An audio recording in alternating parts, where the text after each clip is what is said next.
तो सभी तैयार हैं?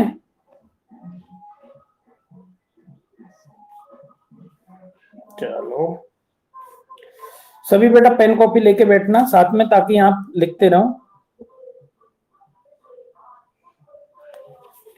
कहाँ चल रहा है मेरे यहाँ पर? ये तो बेटा अब पड़ोसियों की दिक्कत है। तो आपको आवाज आ रही है क्या इसकी? 1 मिनट मैं गेट लगा देता हूँ, क्योंकि अब ये तो भरतपुर वासी हैं बेटा, एंजॉय कर रहे हैं। हाँ, कौन बोल रहा है? बढ़िया वाला कौन सा है? उदय।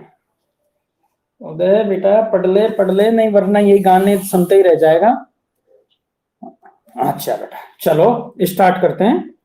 देखो बेटा, कल मैंने आपको फेज के बारे में बताया था। फेज क्या था कि किसी भी तरंग के बारे में हमें कंप्लीट इंफॉर्मेशन दे, यानी कंप्लीट इंफॉर्मेशन के बारे में, यानी तरंग किस प्रकार उसका डिस्प्लेसमेंट हो रहा है, कितने डिग्री से उसका डिस्प्लेसमेंट हो रहा है, किस प्रकार हमारी वेव चेंज हो रही है, वो कहलाता था फेज।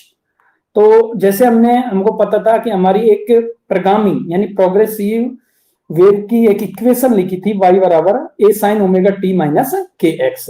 प्लस फाइव हम लगा सकते हैं। प्लस फाइव का मतलब है बेटा initial phase. Initial phase that means ऐसा पॉइंट जहां पर समय t बराबर 0 पर उसकी पोजीशन क्या हो, x बराबर 0। डेट मीन्स t बराबर 0 और x बराबर 0 हो तो उसका इनिशियल फेज कितना हो जाएगा, 0 हो जाएगा। तो हमारी जो इक्वेशन बन जाएगी वो क्या बन जाएगी बेटा, y बराबर a sin omega t minus के एक्स। ये जो मैंने प्रगामी तरंग समीकरण बताई थी, आपको पता होगा इसकी मैंने आपको बारे में कि y क्या है, डिस्प्लेसमेंट है, a क्या है, एम्पलीट्यूड है, साइन यानी किस वेव की प्रकृति को बता रही है, ओमेगा टी माइनस के एक्स, ये क्या कहलाता, हमारा फेज कहलाता था। इसके बाद हमने इसकी डायरेक्शन को भी बता दिया था। मैं आपको पिछली समरी बता रहा हूं थोड़ी सी। तो इसकी डायरेक्शन को भी बता दिया था कि हमारी वेव एक्स डायरेक्शन में है, या वेव मेरी प्लस एक्स डायरेक्शन है, या वेव माइनस एक्स डायरेक्शन में। अच्छा बेटा मुझे बताओ, मुझे स्पीड तेज तो नहीं है मेरी बोलने की? No, okay. अब मैंने कहा था कि हमें फेज निकालना है, तो हमें फेज निकालने के लिए फेज में हमारा जो कंट्रीब्यूशन है वो किस किस का है, पोजीशन का और टाइम का। तो हमें पोजीशन और टाइम के वर्सेज में अगर हम फेज निकालते हैं तो एक बार फेज निकालेंगे जब उसकी हम पोजीशन फिक्स करेंगे, और दूसरी बार फेज निकालेंगे जब हम उसका टाइम फिक्स करेंगे। तो मैंने कल आपको बताया था, जब यदि उसकी पार्टिकल की पोजीशन को फिक्स कर लें, यानी पार्टिकल को फिक्स कर लें, यानी एक पार्टिकल को देख लें। जैसे मैंने कहा था कि कल एक, जैसे मैं किसी रस्सी को डिस्टरबेंस पैदा करता हूं तो रस्सी में इन्फिनिटिव यानी अनंत पार्टिकल होते हैं, लेकिन पहचानेंगे कैसे कि हम कौन से पार्टिकल को फिक्स कर रहे हैं। तो उस पार्टिकल को पहचानने के लिए मैंने एक तरीका बताया था कि रस्सी पर एक टेप लपेट लीजिए, और टेप लपेटने के बाद हम उसमें डिस्टरबेंस पैदा कीजिए, तो हमें पता लगेगा कि ये पार्टिकल का हम फिक्स कर रहे हैं। तो जैसे ही हमने बेटा पार्टिकल फिक्स किया, इसका मतलब x बराबर क्या हुआ, 0। तो जैसे ही x बराबर 0 हुआ तो हमारी जो प्रगामी तरंग का समीकरण यानी तरंग का इक्वेशन हो वो क्या हो गया, y बराबर a sin omega t। Omega बराबर हमने बेटा रिलेशन बताए थे, ओमेगा बराबर क्या होता है, 2 पाई अपॉन टी। तो क्योंकि t बराबर क्या होता है, 2 पाई बाई ओमेगा, तो ओमेगा बराबर क्या होता है, 2 पाई अपॉन टी। तो ये मेरी इक्वेशन आ गई, y बराबर a sin 2 pi upon T into T, जहां कैपिटल टी तो क्या कहलाता है, आवर्तकाल है वेव का, और स्मॉल टी क्या है, समय है। इसके आधार पर हमने एक तरंग समीकरण बनाई, किसके इसके बीच में, y और t के बीच में, जो इस प्रकार चेंजेज हो रही थी। तो आपको पता होगा कि एक बार जैसे a से b गई, b से c गई, c से d, d से e, यानी a से e तक जाने पर तरंग अपना पूरा एक आवर्तकाल कर लेती है, जिसको क्या बोलते हैं बेटा, टी टाइम बोलते हैं। और टी टाइम में वो कितने डिग्री का कोण बना रही है, 2 पाई डिग्री का कोण बना रही है। हमें निकालना है फेज। तो ये बेटा मैंने आपको पिछली क्लासों में बताया था कि जिसको हम किस प्रकार तोड़ते हैं, आधी वेव का t/2 आवर्तकाल रहता है, इसके सापेक्ष कोण कितना रहता है, पाई। तो ये हमें सिद्ध करना है कि ये पाई कोण किस प्रकार आया, π/2, बी बिंदु पर π/2 आता है तो किस प्रकार आया, ये हम फेज के द्वारा निकाल सकते हैं। यानी एक तरह का हमने जो इनका वेव को हमने भागों में तोड़ा तो उसका प्रूफ किस प्रकार होता है। तो फेज को निकालने के लिए मैं कह रहा हूं कि हमारा ओमेगा टी माइनस के एक्स फेज था। अब हमने यहाँ पर क्या किया था बेटा, पार्टिकल को फिक्स किया था। तो पार्टिकल को फिक्स किया था, तो मैं मान लेता हूं वो t1 समय था, तब उसका फेज कितना था φ1। जब t2 समय था तब उसका फेज कितना था φ2। तो हमने φ1 φ2 ये निकाल लिए थे, दोनों को हमने घटाया था, तो φ2 माइनस φ1 इसको 1 पढ़िए, φ2 माइनस φ1 बराबर ये क्या था डेल्टा फाई बराबर ओमेगा इंटू डेल्टा टी। तो डेल्टा टी समय ओमेगा की जगह हमने 2 पाई अपॉन टी रख दिया, तो डेल्टा फाई को बोलते हैं बेटा हम कालांतर। कालांतर का मतलब phase difference. 2 pi upon T यानी ओमेगा, ओमेगा क्या थी कोणीय आवर्ती, और डेल्टा टी क्या बेटा समांतर यानी समय का अंतर।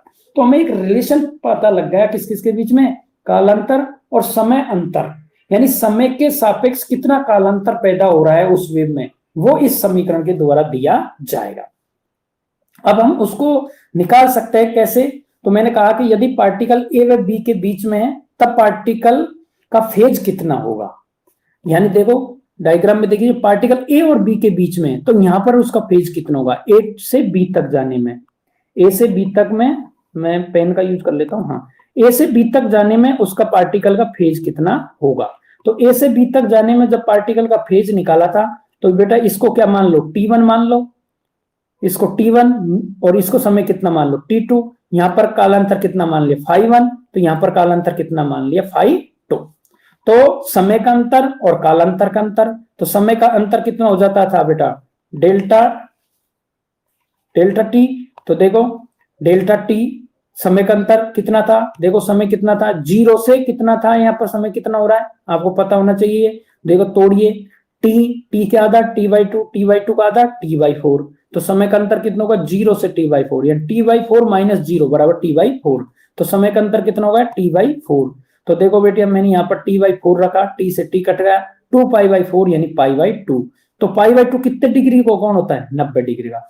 इसका मतलब मेरा कालन φ2 माइनस φ1 है बेटा, ये φ2 माइनस φ1, राइट, मैंने कर दिया इसको। तो इसको इसका मतलब मेरा कालांतर आ गया डेल्टा फाई बराबर 90 डिग्री। तो आप देख लीजिए इस वेव में कि जब मैं यहां से यहां तक जाता हूं, ए से बी तक जाता हूं, तब मेरा कालांतर कितने डिग्री का चेंज होता है बेटा 90 डिग्री का। कितना हो रहा है 90 डिग्री का। अब यदि मैं ए से सी तक जाता हूं तो मेरा कालांतर कितना होता है आपको पता है, ए से सी तक एक सरल रेखा बन रही है, तो एक सरल रेखा कितने डिग्री होती है 180 डिग्री। तो क्या यहाँ पर 180 डिग्री आता है कि नहीं आता, ये देखिए बेटा। तो देखिए सी व ई के बीच में जब डेल्टा फाई, सी व ई आपने वेव देखी होगी, वेव को आप देख लीजिए, तो वहां पर समय कितना हो गया था t/2। कैसे देख लीजिए बेटा, मैं दोबारा वेव जा रहा हूं, देखिए सी व ई के बीच में, देखिए बेटा यहां पर आ गए, तो यहां पर अगर मैं सी व ई के बीच में देखता हूं, देखो यहां से यहां तक का देख रहा हूं मैं, सी से ई, ये सी से ई के बीच में ये लिख रहा हूं मैं, सी के ई के बीच में ले रहा हूं। तो देखिए बेटी यहां पर टाइम कितना है t/2 और यहां पर टाइम कितना है t। तो डेल्टा टी बराबर कितना हो जाएगा सी पर, बताइए मुझे डेल्टा टी बराबर कितना हो जाएगा t माइनस t/2, होगा कि नहीं होगा। इसका मतलब कितना बचा t/2, यानी सी से ई के बीच में भी समय कितना है डेल्टा टी, समय अंतर कितना है डेल्टा टी का t/2। तो देखिए यहां का समय का अंतर कितना हो गया t/, 1 मिनट, हाँ समय का अंतर कितना होगा बेटा t/2। तो देखो मैंने यहां रखा 2π/t/2 यानी πy बराबर 100, πy बराबर कितना होगा बेटा 180 डिग्री। तो इस प्रकार हम इस वेव में कहीं भी जो भी आपको मन लगा है वहां पर हम डिग्री का कालांतर निकाल सकते हैं कि किस पॉइंट पर, इस प्रकार हम जो हमारी ये वेव दे रखी है इसके प्रत्येक पॉइंट पर हम कालांतर निकाल सकते हैं कि कालांतर उसका कितना कितना है। तो ये हमने कल आपको कंप्लीटली करा दिया था। फिर मैंने इसके बेटा सेम फेज बताए थे कि सेम फेज कौन कौन से हैं, अपोजिट फेज कौन कौन से हैं। सेम फेज वही कहलाते हैं जहां पर उनकी सेम डिस्टेंस हो, सेम स्पीड हो और सेम एक्सलेरेशन हो, यानी समान दूरी, समान चाल, समान त्वरण, वो पार्टिकल कैसे कहलाते हैं अपने पास सेम फेज में कहलाते हैं। अपोजिट फेज वाले भी मैंने बता दिए जिनकी अपोजिट में हो। तो हमने ये देखा था कि जो सेम फेज थे वो किस किस में थे बेटा, ए पे बिंदु ए पे थे, बिंदु ई पर, बिंदु आई पर। आपने जो कॉपी में डायग्राम बनाया होगा उसमें देख लीजिए मैंने बिंदु नोटेड किए, वो बिंदु ए देखा ये रहा, बिंदु सी, जो भी है ये सेम पेज पे, मैंने कहा ए ई आई ये सेम पेज पे, जबकि सी और ई को सेम पेज पे नहीं माना। मैंने आपको कल ये होमवर्क दिया था वाई, क्यों, कोई बताएगा?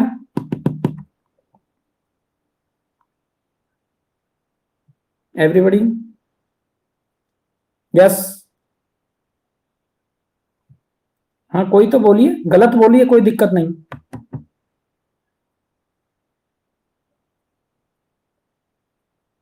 क्या मुझे सुन पा रहे हो?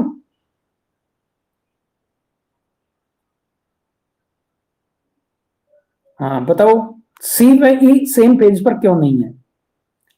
क्योंकि जैसे बिंदु ए है उस रेखा पे बिंदु सी है, उसी रेखा पे बिंदु ई है, और उसी रेखा पे बिंदु जी है। तो मैंने कहा ए व ई तो सेम पेज पे है, जबकि सी व जी सेम पेज पे नहीं है। क्यों? देखिए बेटा, बिंदु ए है, यहां से कहां जा रहा है? ऊपर की ओर जा रहा है। बताओ बिंदु ए ऊपर की ओर जा रहा है कि नहीं जा रहा है? बिंदु ए से पार्टिकल है ऊपर की तरफ जा रहा है कि नहीं जा रहा है? यस एंड नो करते रहो। पार्टिकल ऊपर की ओर जा रहा है। बिंदु बी पर पहुंचा पार्टिकल, तो पार्टिकल पीछे भी आ सकता है, पार्टिकल आगे भी जा सकता है, क्योंकि ये कैसी है? Maximum position. बी से मैं आगे चलूंगा सी की तरफ, तो पार्टिकल बी से कहां जा रहा है? नीचे की ओर। जैसे ही मैं बिंदु सी पर आया, पार्टिकल कैसे आ गया मेरा? इक्विलिब्रियम पोजीशन, यानी साम्यावस्था में। लेकिन जैसे सी से मैं आगे बढ़ूंगा तो पार्टिकल कहां जा रहा है? नीचे की ओर जा रहा है।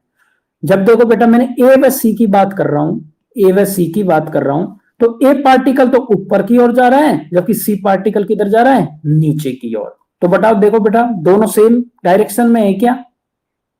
नहीं है, दोनों सेम डायरेक्शन में नहीं है। इसलिए मैंने कहा ए और सी दोनों सेम पेज में नहीं है। तो ए के साथ सेम पेज में कौन सा है? ई। देखिए ए ऊपर को जा रहा है, ई पार्टिकल को जब मैं आगे बढ़ूंगा, ई पार्टिकल को ऊपर को जा रहा है कि नहीं जा रहा है? जा रहा है। इसका मतलब ए पार्टिकल जैसा जा रहा है वैसा ही ई पार्टिकल जा रहा है, और जैसा ही आगे मैं इसको और बढ़ाऊंगा तो इसका मतलब आई पार्टिकल भी ऊपर को ही जाएगा। तो इसका मतलब सेम पेज में कौन कौन से हो गए? Particle A, particle E, particle I. इसका मतलब क्या हो गया? सी अपोजिट फेस में, सी किस में है? अपोजिट फेस में है। तो मैंने कहा अपोजिट फेस की बात करी, अपोजिट। इसी प्रकार देखो बेटा बी और एफ, बी भी क्या है? मेन मैक्सिमम पोजीशन में, इसी प्रकार एफ मैक्सिमम पोजीशन में। अपोजिट देखें तो डी और एच भी कैसे हैं? अपोजिट पोजीशन में है, मैक्सिमम है लेकिन अपोजिट पोजीशन में। तो देखिए बेटा अपोजिट पोजीशन देखें तो देखो, अपोजिट फेज देखें तो देखो बेटा बी अपोजिट पोजीशन कौन से होगा? डी और एच। तो अपोजिट पोजीशन ये आगे डी। तो इस प्रकार ए सी ए ई जो भी है ये अपोजिट फेज में है। तो हमने कहा था कि सेम पेज और अपोजिट फेज का हम इनको पहचान सकते हैं। जैसे पता है ए एंड सी, देखो बेटा ए तो ऊपर जा रहा है, सी नीचे को जा रहा है, इसका मतलब अपोजिट फेज में है। अब हम ए और जी को देखें, ए और जी पार्टिकल को, तो ए ऊपर की ओर आ रहा है, जी पार्टिकल कहां जा रहा है? नीचे की ओर जा रहा है। तो देखो बेटा ए ऊपर की ओर जा रहा है, जी नीचे को, ये एरो का निशान ऊपर की ओर का मतलब पार्टिकल ऊपर की ओर गति कर रहा है, नीचे की ओर मतलब पार्टिकल नीचे की ओर गति कर रहा है। अब मैंने कहा दूसरा फेज डिफरेंस निकाल सकते हैं हम उसका टाइम फिक्स करके। बेटा कल वाला जो हमने पोजीशन पार्टिकल को फिक्स कर रहे, तो पार्टिकल को फिक्स करने के लिए हमने क्या कहा था? उसकी वीडियो रिकॉर्डिंग कर सकते हैं हम। वीडियो रिकॉर्डिंग करके हम पार्टिकल को यदि स्लो मोशन में देखें तो हम उस पार्टिकल को देख सकते हैं कि हम ये पार्टिकल हमने फिक्स किया हुआ है बहुत स्लो मोशन में। जैसे हम किसी वीडियो को स्लो मोशन में देखते हैं तो हमें उसकी एक एक एक्टिविटी दिखाई दे देती है। इसी प्रकार हम पार्टिकल, लेकिन हमें टाइम फिक्स करना है। तो वीडियो रिकॉर्डिंग में तो बेटा टाइमिंग चलता है, या तो वीडियो रिकॉर्डिंग को पॉज करना पड़ेगा तब टाइम फिक्स होता है। तो हम टाइम फिक्स करने के लिए क्या कर सकते हैं? हम उस जो वेव हमने डिस्टरबेंस पैदा किया उसका क्या ले सकते हैं? स्क्रीनशॉट ले सकते हैं। तो क्या होगा? जैसे फोटो होता है, फोटो में हमेशा टाइम फिक्स होता है। जैसे आपका हम कोई फोटो लेते हैं और फोटो में आप जिस पोजीशन में एक बार कैप्चर हो गए, आपकी वो पोजीशन हमेशा वो ही बनी रहेगी, राइट? तो मैंने पार्टिकल को देख लिया कि ये पार्टिकल ऐसे डिस्टरबेंस कर रहा है, उसी टाइम मैंने उसका स्क्रीनशॉट ले लिया, तो उसका टाइम कैसे हो गया? फिक्स है। यानी जो समय पे पार्टिकल को मैंने स्क्रीनशॉट लिया वही समय हमेशा उसका क्या रहेगा? फिक्स। तो मैंने ये कहा कि सेम समय के लिए क्या होता है? डिफरेंट पार्टिकल के लिए समय क्या होता है? फिक्स होना जरूरी नहीं है, यह किसी समय पर स्क्रीनशॉट लेने पर ही संभव है, क्योंकि टाइम तो लगातार बदल रहा है। लेकिन यदि मैं स्क्रीनशॉट से देखूं तो उसका टाइम कैसे हो जाएगा, फिक्स हो जाएगा। तो मैंने कहा बेटा ये मेरे पास एक वेव है, वेव को वही मैंने बना A B C D E F G H I, A B C D भी सीख गए हम इस तरीके से। और वेव कहां से कहां जा रही है बेटा, वाई में और एक्स में। क्यों, अब देखो बेटा ये ग्राफ वाई और एक्स में, जबकि पहले वाला ग्राफ किसमें था, वाई में और, कोई बोलेगा किसमें था पहले वाला ग्राफ, टाइम में। पहले वाला ग्राफ वाई और टाइम में था, यानी डिस्प्लेसमेंट वर्सेस टाइम में था। इसका मतलब जब ग्राफ हमारा डिस्प्लेसमेंट वर्सेस टाइम आएगा तब हमारी पार्टिकल फिक्स रहेगा। और यदि हमारा ग्राफ डिस्प्लेसमेंट यानी वाई और पोजीशन यानी एक्स यानी पार्टिकल को फिक्स करेंगे, तब हमारा जो पार्टिकल है उसका समय फिक्स रहेगा। तो देखो बेटा हमारी ये इक्वेशन आई थी y बराबर ए साइन ओमेगा टी माइनस के एक्स। ओमेगा टी माइनस के एक्स हमारा क्या है, फेज है। अब हम इस फेज को हम कह रहे हैं टाइम फिक्स कर दिया, यानी टाइम 0 हो गया। जब टाइम फिक्स हो गया इसका मतलब टाइम 0, तो इस इक्वेशन में t बराबर 0 रखा तो बेटा y बराबर ए साइन के एक्स, ये हमारी समीकरण बन के आई। अब हम कह रहे हैं वही कह सकते हैं कि जब पार्टिकल मेरा ये फिक्स देखा उसका कालांतर ये है, दूसरा पार्टिकल मैंने देखा उसका कालांतर ये है। पहले हमने समय के सापेक्ष देखा, अब हम पार्टिकल के सापेक्ष देखेंगे। दोनों में फर्क है, क्योंकि यहां पर अगर t है तो हम समय के सापेक्ष लेंगे कालांतर, और अगर यहां पर x के सापेक्ष ग्राफ है तो हम उसके पार्टिकल के सापेक्ष उसका कालांतर लेंगे। तो इसका मतलब क्या कह सकते हैं कि जब में मेरा पार्टिकल x1 पोजीशन में है तब उसका x1 है, तब उसका कालांतर φ1 है। जब पार्टिकल x2 है तब कालांतर φ2 है। तो दोनों का डिफरेंस कर लो बेटा, φ1 φ2 बराबर ये हो गए ओमेगा टी, क्योंकि समय तो क्या है, फिक्स है।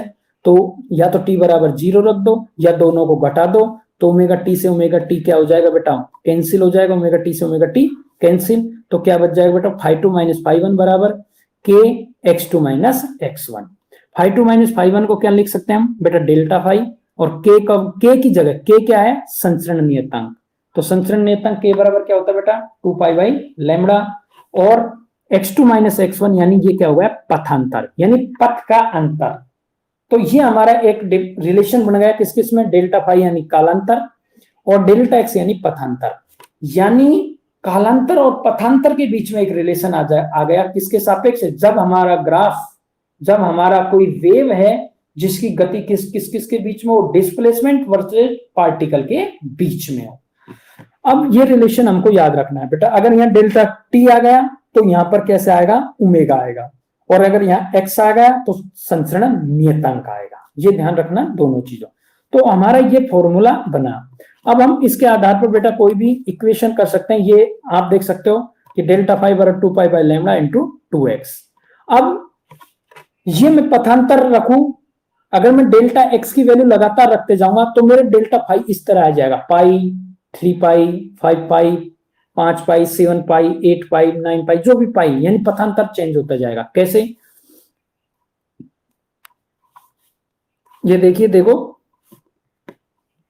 ये देखो बेटा, मैं इसको देखो 0 से यहां तक समय कितना लिया था, पहले बेटा मैंने टी लिया था, समय कितना लिया था, टी समय लिया था यहां से यहां तक का। 1 मिनट, हाँ समय कितना लिया था बेटा, मैंने टी लिया था, कहां तक, यहां तक मेरा समय टी था। अब मैं कह रहा हूं टी समय में जितनी लैम्बडा दूरी तय करें वो ही तो उसकी तरंग दैर्ध्य कहलाती है। टी समय में जैसे हमने देखा होगा बेटा कि ये मेरी कोई अगर एक वेव है, ये देखिए इधर, ये मेरी कोई एक वेव है और ये टी समय लेती है यहां से यहां तक का टी समय, तो ये कितना कहलाती है, लैम्बडा कहलाती है। मैंने कहा एक आवर्तकाल को पूरे होने में जितना समय लगे वो एक आवर्तकाल कहलाता है, और जितनी दूरी तय करें वो क्या कहलाती है, एक तरंग दैर्ध्य। तो यहां से यहां तक लैम्बडा है, तो आगदा यहां से यहां तक लैम्बडा, यहां पर कितना हो जाएगा बेटा, सी बिंदु पर लैम्बडा बाई 2, यहां से यहां तक कितना होगा, लैम्बडा बाई 4। यानी पहले तो हमने टी की जगह वैल्यू रखी थी टी बाई 4, अब हम डेल्टा एक्स की जगह कितना रखेंगे, लैम्बडा बाई 4। तो हम ए बिंदु पर क्या मान लेंगे कि जब मेरी पोजीशन x1 है तब उसका कालांतर φ1 है, जब मेरी पोजीशन x2 है तब मेरा कालांतर φ2 है। तो φ2 माइनस φ1 कर लेना और x2 माइनस x1। x2 का मतलब कितनी है, लैम्बडा बाई 2 माइनस 0, तो कितना आ गया डेल्टा एक्स लैम्डा बाई 2। तो देखिए ये मैंने जो निकाला था,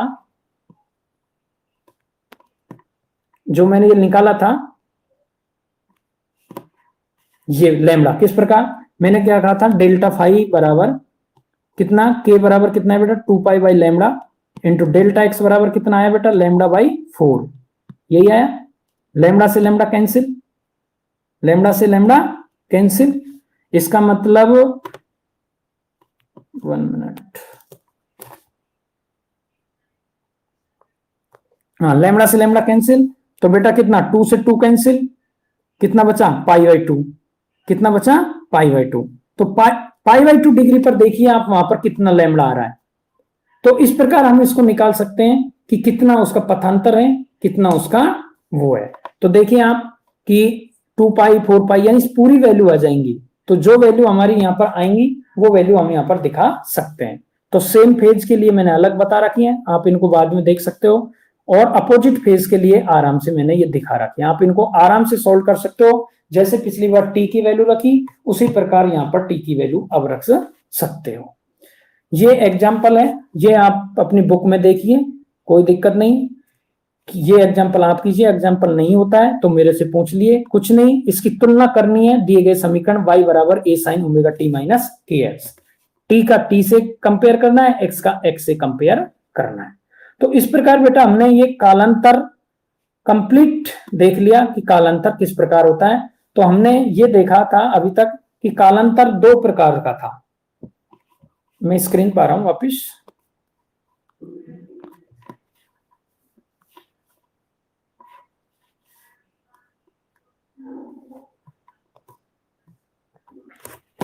हाँ बेटा, तो हमने देखा था कि जो हमारा फेज था वो 2 प्रकार से लिया। क्या, एक बार हमने पार्टिकल को फिक्स किया, तब हमारा ग्राफ किस किस के बीच में आया, डिस्प्लेसमेंट वर्सेज टाइम के बीच में।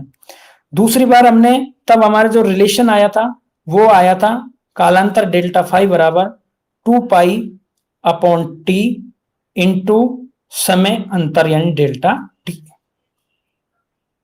शॉर्ट में ये अपन को याद रखना है जब पार्टिकल फिक्स है। एक्स का मतलब पार्टिकल, एक्स का मतलब बेटा क्या है पार्टिकल, राइट।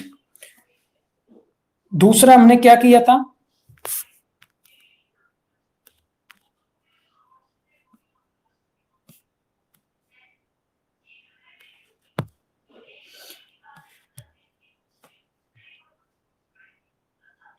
दूसरा हमने क्या किया, जब पार्टिकल को सेकंड में क्या किया, जब हमने पार्टिकल की जगह क्या कर दिया, जो वेव थी उसमें टाइम को फिक्स किया यानी टी को फिक्स किया, तब हमारा ग्राफ किस किस के बीच में आया, वाई वर्सेज एक्स पार्टिकल के बीच में। तब हमारा कालांतर कितना आया था, डेल्टा फाई बराबर के यानी 2 pi by lambda into delta x. ये 2 रिलेशन को आप रखिए, तो 2 रिलेशनों से आपको पता लग जाएगा कि कालांतर किस किस प्रकार बदलता है। तो हम पार्टिकल के सापेक्ष उसका कालांतर निकाल सकते हैं, समय के सापेक्ष उसका कालांतर निकाल सकते हैं। तो जैसे ही हम इन कालांतर को निकाल लेंगे तो हमें पार्टिकल के बारे में पूर्ण विवरण पता लग जाएगा कि हमारा पार्टिकल किस प्रकार गति कर रहा है, या अर्थात हमारी जो वेव है उसकी प्रकृति कैसी होगी और वो किस प्रकार समय के सापेक्ष या पोजीशन के सापेक्ष चेंजेज हो रही है। उससे हमको कंप्लीटली इंफॉर्मेशन मिल जाती है कि पार्टिकल कैसे कैसे चल रहा है। तो ये आपका बेटा कंप्लीटली फेज हो गया। अब मैं नेक्स्ट पीडीएफ शेयर कर रहा हूं, अगर इसमें किसी को प्रॉब्लम हो तो आप मुझे बता दीजिए। Everybody clear? क्वेश्चन आप कर लोगे, अगर बुक में इसमें नहीं मिले तो आप 11th की बुक देख सकते हो। ठीक है बेटा, करना। चलो मैं नेक्स्ट पीडीएफ शेयर कर रहा हूं।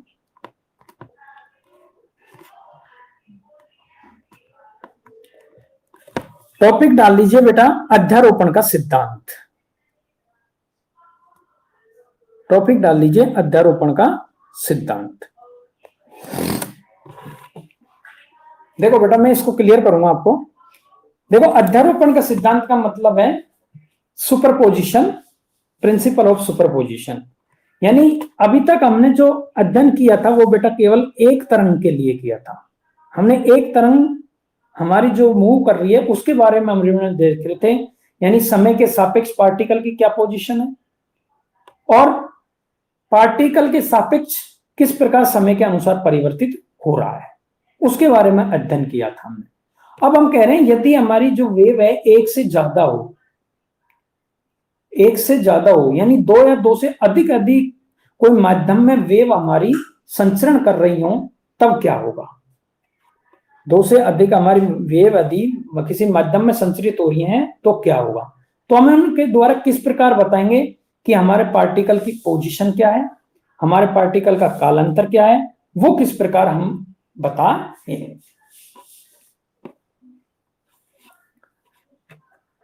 तो बेटा अध्यारोपण का सिद्धांत क्या कहता है, आपकी स्क्रीन पर दिख रहा है, देखिए। जब दो या दो से अधिक तरंगें किसी माध्यम में संचरित होती हुई अध्यारोपित होती हैं, तब माध्यम के किसी बिंदु पर कण का परिणामी विस्थापन भिन्न भिन्न तरंगों के कारण उत्पन्न विस्थापनों के सदिश योग के बराबर होता है। आपने देखा होगा बेटा कि एक पार्टिकल के सापेक्ष देख रहे थे, जब हम देख रहे थे उसकी पोजीशन के सापेक्ष उसका क्या देख रहे थे, डिस्प्लेसमेंट, यानी विस्थापन ही देख रहे हैं। तो जब दो तरंग होंगी तो दोनों तरंगों का क्या होगा, विस्थापन अलग अलग होगा। इसका मतलब, कहने का मतलब बेटा ये है कि मैं वापस उस पर जा रहा हूं, एक मिनट।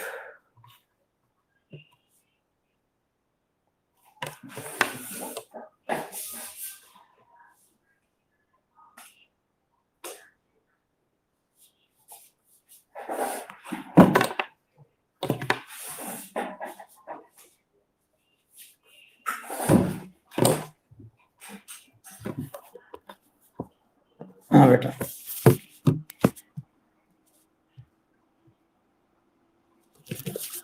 कहने का मतलब बेटा यह है, यदि मैंने एक वेव ये ली, इसका विस्थापन ये है, ये इसका क्या कहलाता है, विस्थापन y,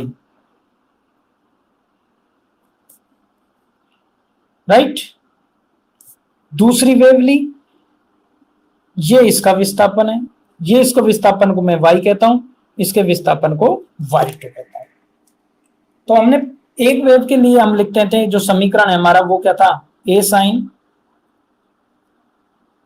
ओमेगा टी माइनस के एक्स, ये हमारा समीकरण था एक तरंग के लिए। तो मैं पहली तरंग के लिए लिखूंगा तो क्या होगा, मेरा समीकरण y1 होगा, इसका आयाम कितना होगा, a1 हो जाएगा, t k1 पोजीशन x1 जो भी आप चेंज करना चाहते हो तो चाहो। दूसरे समीकरण के लिए क्या हो जाएगा, y2 बराबर आयाम a2 sine omega T minus के एक्स, ये हम समीकरण देख सकते हैं। लेकिन हम अभी इसको डेरिवेशन के द्वारा समझेंगे कि किस प्रकार ये चेंजेस होता है। तो आप देखिए कि दो सदिशों को, ये क्या रहा है कि दो तरंगों का विस्थापन, जो विस्थापन है वो दोनों सदिशों के योग के बराबर होता है। दोनों विस्थापन दोनों तरंगों के सदिश योग के बराबर, सदिश योग के बराबर। मैं मान लेता हूं पहला उसका विस्थापन y1 है, दूसरे का विस्थापन y है। क्या है बेटा, योग। तो योग का मतलब प्लस, सदिश का मतलब होता है वेक्टर, बराबर परिणामी विस्थापन कह सकता हूं y। तो ये मेरा परिणामी विस्थापन होता है y बराबर y1 प्लस y2। यही कहलाती है सुपरपोजिशन थ्योरम। इसका मतलब परिणामी विस्थापन बराबर, हिंदी में अगर इसको शब्दों में बोलेंगे तो क्या कहेंगे, परिणामी विस्थापन यानी y बराबर क्या था बेटा, y1 यानी पहली तरंग का विस्थापन, पहली तरंग का विस्थापन प्लस y2 मतलब दूसरी तरंग का विस्थापन, दूसरी तरंग का विस्थापन, ये कहलाता है। अब यदि बेटा एक से ज्यादा तरंग है, बहुत सारी तरंग है, मैं मान लेता हूं उनके विस्थापन y1 y2 y3 y4 dot dot dot n तरंग हमने ले ली गई है। कितनी तरंग है? n तरंगें अगर ले ली गई हैं, अगर n तरंगें ले ली गई हैं तो उनके सबके विस्थापन अलग अलग ही होंगे। तब सुपरपोजिशन थ्योरम के द्वारा, तब सुपरपोजिशन थ्योरम के द्वारा यानी अध्यारोपण के द्वारा क्या कर सकते हैं, उनका परिणामी विस्थापन y बराबर क्या लिख सकते हैं बेटा, y1 plus y2 plus y3 plus dot dot dot dot into yn। ये कहलाती है अध्यारोपण का सिद्धांत। यानी जितनी भी तरंग किसी माध्यम में दी गई है उन सभी तरंगों का परिणामी, उन सभी तरंगों का विस्थापनों का सदिश योग के बराबर परिणामी विस्थापन होता है। जैसे मैं आपको डायग्राम में बताऊं कि जैसे यदि मेरी एक तरंग बेटा ये जा रही है,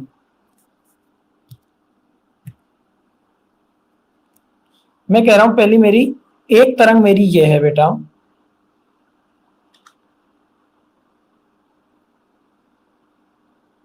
ये मेरी पहली तरंग ये गई, y वर्सेज समय ले लो या पोजीशन ले लो, y वर्सेज। दूसरी तरंग मेरी बेटा ये है, इसी में मैं बनाता हूं दूसरी तरंग को कलर के द्वारा बना देता हूं। दूसरी तरंग मैं बेटा ये बना देता हूं इसकी,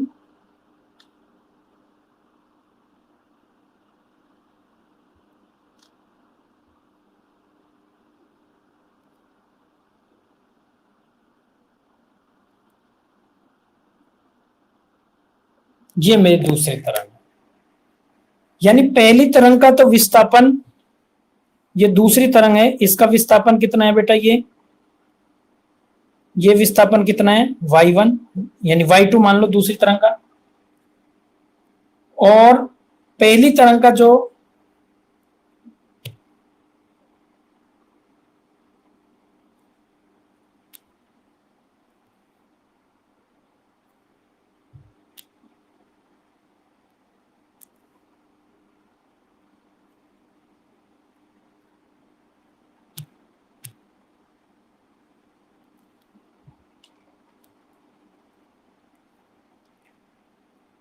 दोबारा बना रहा हूं बेटा, ये डायग्राम में वो हो गया, इरेज करता हूं मैं इसको। देखिए मैं मान लेता हूं कि पहली तरंग मेरी ये है, छोटी बना लेता हूं ये, जिसका परिणाम विस्थापन y1 है और इधर समय t है। दूसरी तरंग में बेटा जो ले रहा हूं वो मेरी दूसरी तरंग मेरी बेटा ये है,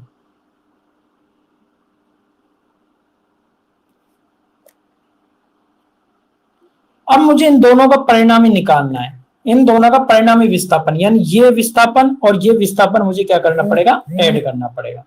तो मैं बेटा दोनों का जो परिणामी विस्थापन की जो तरंग बनाऊंगा, दोनों तरंग विस्थापन बनाऊंगा, वो किस प्रकार बनेगी बेटा, देखिए यानी दोनों का विस्थापन के बराबर हमारी वो तरंग आएगी। कैसे आएगी बेटा, इस प्रकार है। इसको मैं डायग्राम में दिखाऊंगा। इसका मतलब जो मेरा ये एम्पलीट्यूड है, ये यहां पर ये आया, ये किसके बराबर है बेटा, y1, ये किसके बराबर है, ये जो विस्थापन है वो किसके बराबर है, y1 प्लस y2, जबकि ये कितना था y1 और ये कितना था बेटा y2, ये विस्थापन था y2, जबकि ये जो मेरा विस्थापन अब आया वो किसके बराबर है, y1 प्लस y2। तो ये मेरा समझाने का इसका तरीका था। अब आप पीडीएफ में देख लीजिए।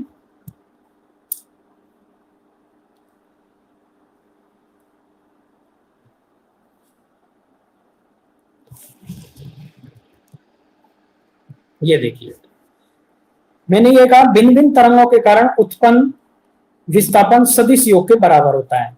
तो मैंने मान लिया n तरंगों के कारण विस्थापन कितने हो गए बेटा, y1 plus y2 dot dot n, तो y1 plus y2 plus y dot n, ये मैंने आपको अभी अभी समझाया। कोई दिक्कत इसमें? मैंने बेटा कह रहा हूं अब इन तरंगों के बीच मुझे कालांतर देखना, कालांतर मैंने आपको पहले ही पढ़ा दिया इस कारण। तो आप देख सकते हो कि कालांतर में क्या लिखा हुआ है, यह सिद्धांत सभी तरंगों के लिए सत्य है। तरंगों का आयाम बहुत अधिक न हो, जैसे समुद्र तल में उत्पन्न होने वाली विशाल तरंगें, लेसर तरंगों के लिए सिद्धांत लागू नहीं होता। ये दो चीजें याद रखना कि इन पर ये लागू नहीं होता, तरंगों के नियम है इन पर लागू नहीं होते। स्पंद का मतलब बेटा ये है कि वो पल्स कहां पहुंच रही है, ये तरंग कहां पहुंच रही है। जैसे बेटा इस डायग्राम में आप देखिए, इस डायग्राम में देखिए, मैं आपको समझा, देखो ये पहली तरंग जा रही है, ये पहली तरंग जा रही है और ये मेरी दूसरी तरंग जा रही है।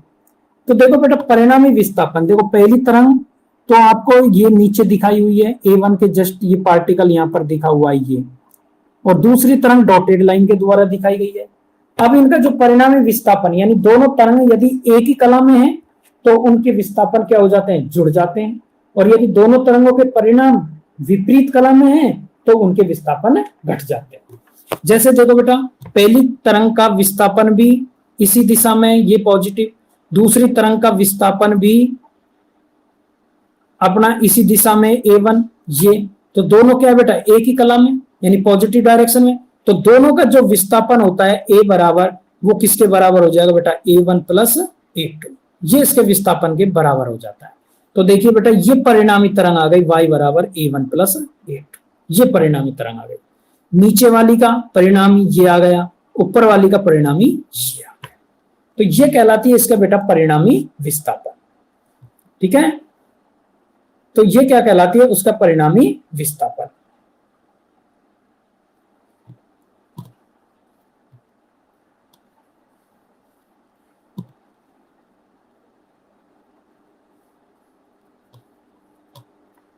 अब देखिए बेटा, अब जो अपना अध्यारोपण के सिद्धांत में होता है, तरंगों के अध्यारोपण से विभिन्न परिस्थितियों में क्या क्या प्रभाव होते हैं। नंबर एक जो प्रभाव होता है वो है बेटा व्यतिकरण का, इंपॉर्टेंट।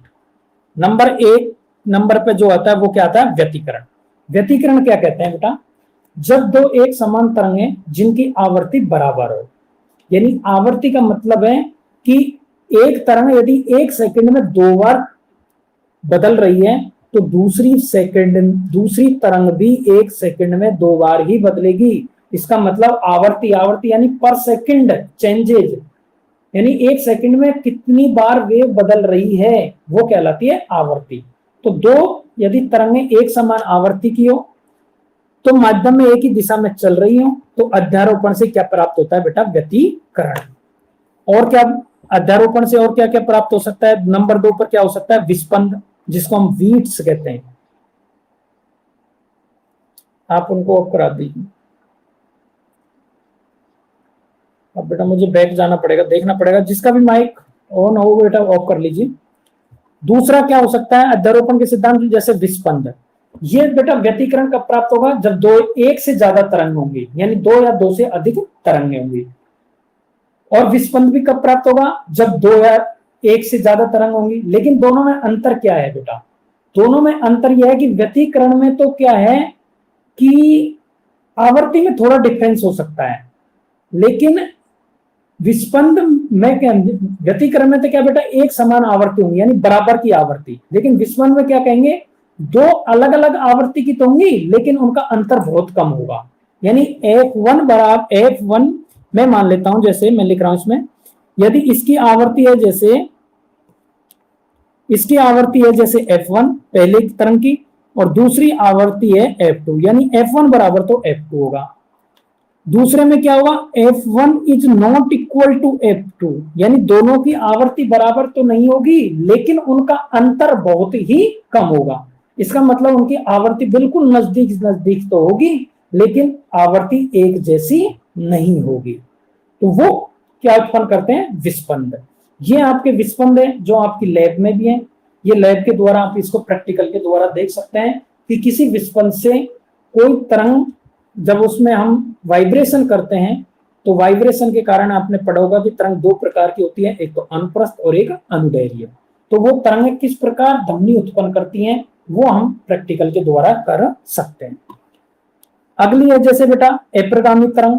अप्रगामी तरंग हम अब नेक्स्ट उसमें पढ़ेंगे। आपको मैंने पहले ही बता दी थी कि प्रगामी तरंग मेरी चल रही है और अप्रगामी तरंग। इसका मतलब मुझे सुपरपोजिशन क्यों पढ़ाना पड़ा, सुपरपोजिशन थ्योरम क्यों पढ़ानी पड़ी? क्या मैं प्रगामी तरंग से पहले सुपरपोजिशन को क्यों नहीं पढ़ाया? क्योंकि प्रगामी तरंग में एक से ज्यादा तरंगें है ही नहीं।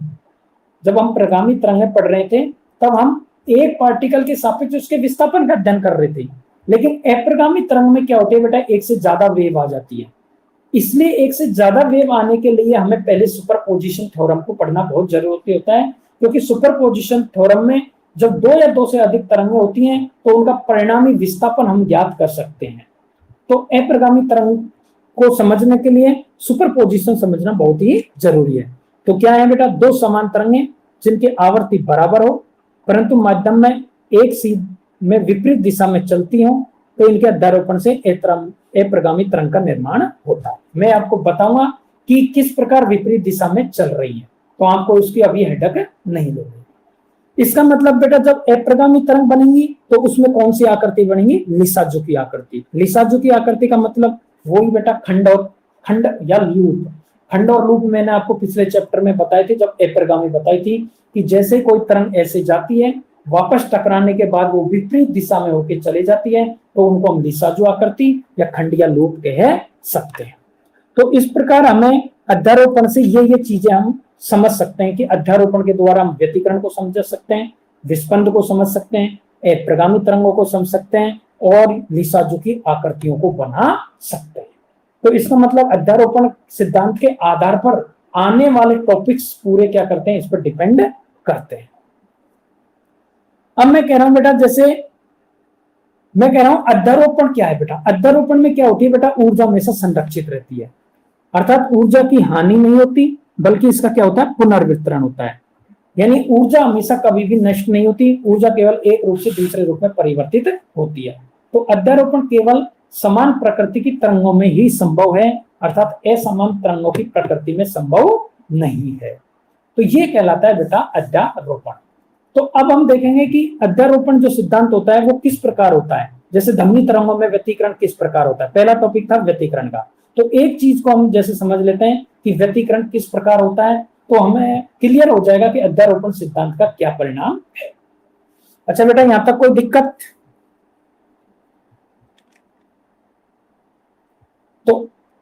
तो आप यहां तक आप अपने टॉपिक को बिल्कुल क्लियर कर सकते हो। अगर कोई दिक्कत हो तो अपना बता सकते हो मुझे कि ये प्रॉब्लम है, क्योंकि आपकी करीब करीब 50 मिनट से ऊपर क्लासेज हो चुकी है। तो आज के लिए इतना ही बहुत, क्योंकि बेटा अध्यारोपण सिद्धांत को आप बुक में के कर लीजिए, इसके नोट्स बना लीजिए। अध्यारोपण सिद्धांत के आधार पर व्यतिकरण किस प्रकार होगा, अप्रगामी तरंगें किस प्रकार होंगी, वो हम बताएंगे। आपको मैं हिंट दे देता हूं, जैसे मैंने अभी बताया था, दो इक्वेशन ली थी मैंने, y1 बराबर a sin omega T minus के एक्स। दूसरी इक्वेशन ले लेता हूँ y बराबर a sin omega T minus के एक्स। तो पहली इक्वेशन के लिए मैं y1 ले लेता हूँ, दूसरी इक्वेशन के लिए y2। तो जब अध्यारोपण का सिद्धांत लगाऊंगा तो y बराबर बेटा क्या होता है, y1 प्लस y2। तो दोनों को जोड़ेंगे और हम फॉर्मूला लगाएंगे साइन a प्लस बी और साइन a माइनस बी। तो आपको याद करना है साइन a प्लस बी का फॉर्मूला क्या होता है। तो आप होमवर्क लिख सकते हो, अपने होमवर्क लिख सकते हो। साइन a प्लस बी का फॉर्मूला याद करके आना है, साइन a माइनस बी का फॉर्मूला याद करके आना है। ये दोनों फॉर्मूले याद करने हैं। इसके साथ साथ कॉस a प्लस बी और कॉस a माइनस बी, ये फॉर्मूले कल मुझे चाहिए, क्योंकि इस फॉर्मूलों के आधार पर ही आगे की क्लास होगी। तो ये आपको पता होना चाहिए कि ये फॉर्मूले क्या है, तो उसके आधार पर हम ध्वनि तरंगों का व्यतिकरण हम प्राप्त कर सकते हैं।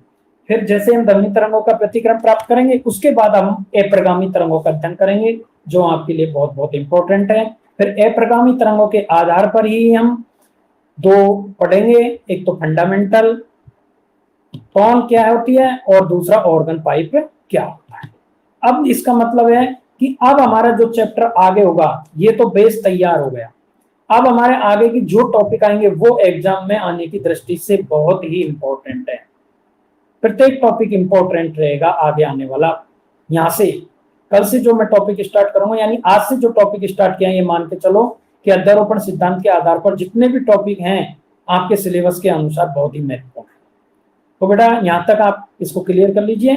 नेक्स्ट क्लास जब भी आपकी होगी मैं आपको लिंक भेज दूंगा और आप उस हिसाब से जुड़िए, और लोग आपके साथियों से कहिए कि केवल अभी भी 20 लोग जुड़े हुए हैं, 109 लोगों में के 20 लोग जुड़े हुए हैं। तो आप उनको मैसेज दीजिए कि आपकी अटेंडेंस हो रही है, इस अटेंडेंस के आधार पर ही मैं आपके इंटरनेशनल मार्क दूंगा, क्योंकि ये नहीं कि मैं क्लास अटेंड कर रहा हूं। किसको अटेंडेंस तो बेटा मेरे पास रहेगी, मेरे पास आपके इंटरनल मार्क्सों को ऑब्जर्व करने का है मेरे पास। इसका मतलब है कि मैंने आपकी क्लास ऑनलाइन ले रहा हूं, आप कितनी पढ़ाई कर रहे हो, कितने आप अटेंड कर रहे हो क्लास, वो सब मार्क्स रहते हैं। जैसे आपकी पिछली बार फर्स्ट सेमेस्टर में जैसे 20 नंबर आपके टेस्टों के हैं, 20 नंबर प्रैक्टिकल के हैं, जो भी और बहुत सारे आपके पंक्चुअलिटी अटेंडेंस के ये सारे नंबर रहते हैं। तो मैं इसी आधार पर आपके ये नंबर्स तय करूंगा। इसलिए सभी लोगों से कहिए कि ऑनलाइन क्लास का मतलब ये है कि आप उसको ज्वाइन करें और ज्यादा से ज्यादा उसका लाभ लें। अगर बेटा आपको समझ नहीं आ रहा है तो पूछो ना, मैं बैठा तो हूं आपके लिए।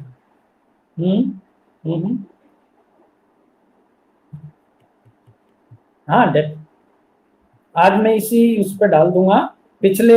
इससे ये भी पता लग रहा है कि कौन लोग कितनी देर तक अटेंडेंस ले रहे हैं, कि 5 मिनट ले रहे हैं, 10 मिनट ले रहे हैं, 15 मिनट ले रहे हैं। दूसरा ये भी पता लग जाता है कि आपने रहते हुए वहां पर कितनी बार एक्टिविटी करी अपने मोबाइल में समझने के लिए, क्योंकि बेटा जब भी आप समझोगे तो आप डेफिनेटली मोबाइल की स्क्रीन को हाथ लगाओगे, और अगर नहीं समझोगे तो मोबाइल की स्क्रीन के हाथ ही नहीं लगेगा। तो वो एक्टिविटी भी आ जाती है कि किस प्रकार के कोई बंदा क्या कर रहा है। तो मैं सब वॉच कर रहा हूं। तो इस प्रकार जो भी है, जैसे तनीश शर्मा कह रहा है सर वीडियो नहीं आ रही है आपकी। तनीश शर्मा कौन से उसमें जुड़ा है? पीडीएफ तो आ रही है यार, यानी अभी भी आप मैसेज से, चलो ऐसे मैसेज तो आप कर सकते हो, लेकिन अनलीगल मैसेज करोगे तो मैं आपको पीछे के 2 बंदों को जैसे रिमूव किया मैं कर सकता हूं, क्योंकि मेरे पास उस चीज की फैसिलिटी है, तो मैं उसका भरपूर उपयोग कर सकता हूं। और सब तीनों ब्रांचों को एक साथ, तब जाके टोटल 19 बंदे हैं। पहले बेटा मैंने शुरुआत में तीनों क्लासों को अलग अलग लिया था। मैंने सोचा कि एक साथ ज्यादा स्ट्रेंथ रहेगी तो डिस्टरबेंस ज्यादा रहेगा, लेकिन कोई एक जुड़ रहा है, कभी 5 जुड़ रहे, कभी 6 जुड़ रहे, तो मैंने तीनों को एक साथ मिक्स कर दिया। तब जाके 20 लोग जुड़ रहे हैं। 109 लोग हैं, उसमें के 20 लोग जुड़ रहे हैं। तो मैं आपका इसको स्क्रीनशॉट भी भेज सकता हूँ कि कितने लोग जुड़े हुए हैं। 109 लोग जुड़े हुए हैं केवल। तो आप इसको अपने लोगों से कहिए कि आप इसमें जुड़े, ज्यादा से ज्यादा जुड़े, ताकि ज्यादा फायदा लें। और बेटा कोई प्रॉब्लम इसमें बताओ? हाँ भाई, किसी को कोई दिक्कत?